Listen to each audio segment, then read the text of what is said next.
always remember that anniversary is not about gifts. Anniversary is not about food. It's not about decoration. Anniversary is about God.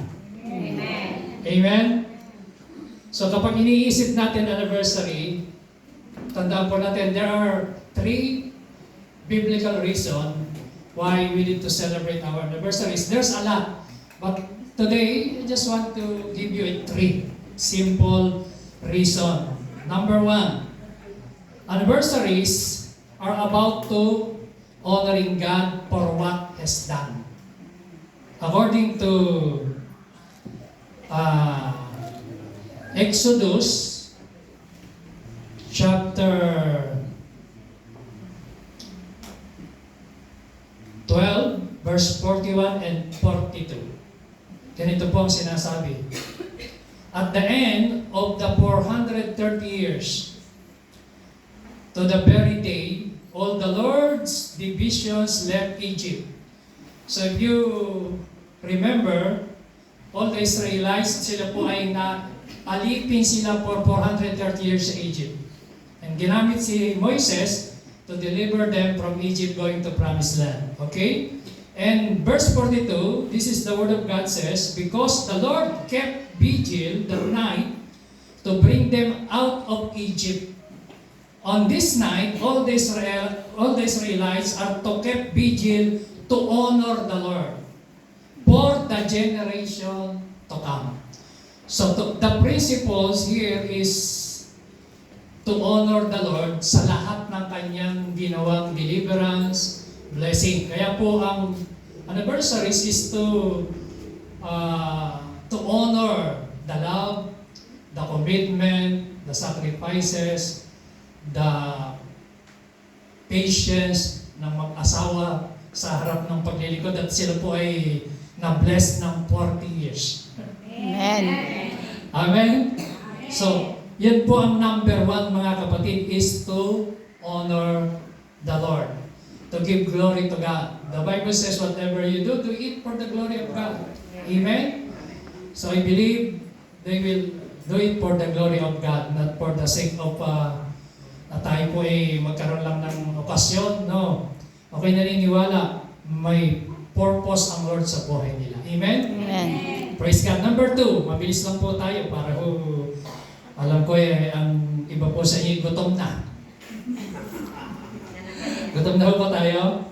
Hindi pa po. Okay. Number 2, wedding anniversaries are about remembering our vows before God.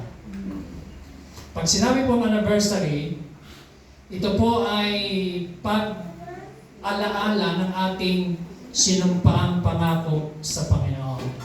According to Ecclesiastes chapter 5 verse 46, when you make a vow to God, do not delay to fulfill it. He has no pleasure in fools. Fulfill your vow. So, ang kanila pong first anniversary, nung sila kinasal, 1986. Ngayon po ay 2026. Ilang taon? 40 years. So, nangako sila nung first wedding nila na sa harapan ng Diyos at ng tao, ng mga ninang. So, masabi ng Bible, fulfill your vows. Dapat po. Bakit? It is better not to make a vow. Listen carefully. It is better not to make a vow. Kasi po ito po ay renewal of vows ang ating pong celebrate ngayon. It is better not to make a vow than to make one and not fulfill it. Maganda raw, huwag ka na lang nangako, tapos di mo naman tutuparin. Amen. Di ba? Marami po kasi kinakasal, may kinakasal. Lahat ng gusto mong request, ibibigay ko sa iyo. Pinapangako, pati bituin, pati stars, pati lahat pinapangako, pati biyanan, ipinangako. So lahat ipinangako. Nung mag-asawa na, kalimutan yung pangako. So kaya mga kapatid, mas maganda raw na huwag tayong mangako.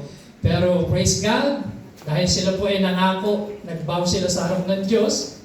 Kaya nga sabi ko, dalawang bagay ang pinaka-importanting decision sa buhay. There are two major, very important decisions that you have to make in your life. Number one, you have to make a decision to receive God as your personal Savior and Lord. Number two, very important, yung pagpili ng makakasama mo sa buhay. Amen. Kasi hindi mo na pwedeng isoli yan. Hindi mo na, wala nang bawian. Ano, wala nang pwedeng sabihin, nagkamali ako. Kala ko mabait ka, hindi ko pala mabait. Wala nang gano'n. Wala nang drama.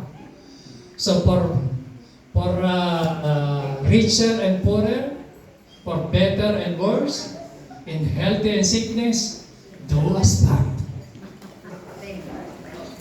Gagawin mo pa rin yung party mo. Amen? Yes. So that is the reason. Verse 6, do not let your mouth, ang bibig, lead you into a sin, and do not protest to the temple messenger,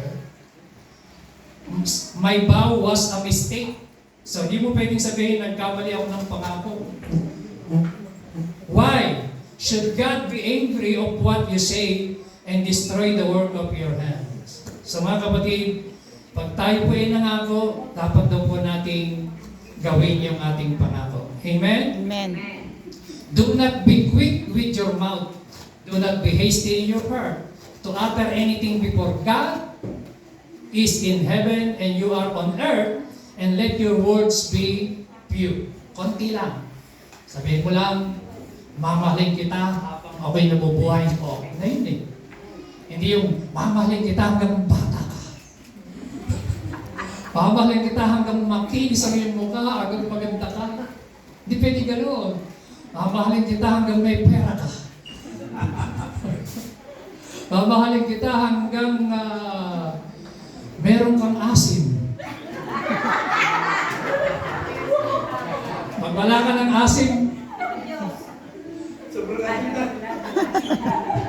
mamahalin kita kahit ikaw ay senior citizen na, dapat gano'n. Amen?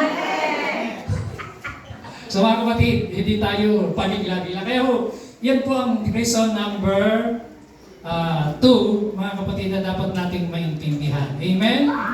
Na ang wedding anniversary, nire-renew po yung vows, hindi ibig sabihin na expired. Kung hindi, to reaffirm, para ma-repress, maalala mo yung pinangako mo 40 years ago. No, ikaw ay umiiyak ka sa harap ng altar, tapos tuyong-tuyo yung lalamunan mo na parang yung pagpiling ng first time na kinasal ka. Habang naglalakad ka dyan ay parang nakatapo ka sa alapaap na hindi. Sino nakakapil ng gano'n noon ng kasal, naalala niyo yun, di ba? Eh parang gano'n yung pakaramdam itong dalawa ko yun eh. Praise God. So mga kapatid, ito po number 2. Last reason, ito po. Para tayo po pumunta na sa kasala. 3. Anniversaries are about telling others about God. So mga kapatid, pagka tayo nagse-celebrate ng anniversary, ito po yung opportunity to share the Word of God sa iyong pamilya, sa iyong kaibigan, sa ating mga bisita. Bakit po? Ang church wedding, mga kapatid, this is a true picture ng magaganap ng totohonang kasalan. Basahin ko po sa inyo sa Bible.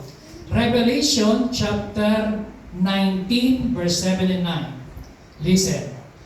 This is the true wedding of the Lamb. So this is only a picture ng tunay na mangyayari sa pagbabalik ni Lord. Are you listening? Amen. 3. Let us rejoice and be glad. Revelation 19 verse 7. And give Him glory, for the wedding of the Lamb has come. So may magaganap talagang wedding. At ano yung wedding na yun? And His bride has made herself ready. So the bride is the church, and the groom is the Lord Jesus Christ. Ang sabi niya, Kailangan maging ready yung bride, ang church, sa kasalan. Verse 8, fine linen, bright and clean was given to her to wear. Kaya kung sinusuot ng may kinakasal, white, linen, fine, what is the symbol? Fine linen stands for the righteous act of God's holy people.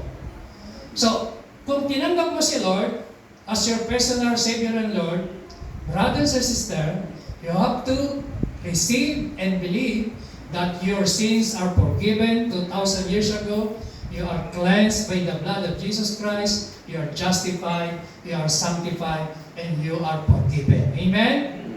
Kasi kung hindi ka makakasama sa kasalan, dahil sabi ng verse 9, then the angel said to me, write this, blessed are those who are invited.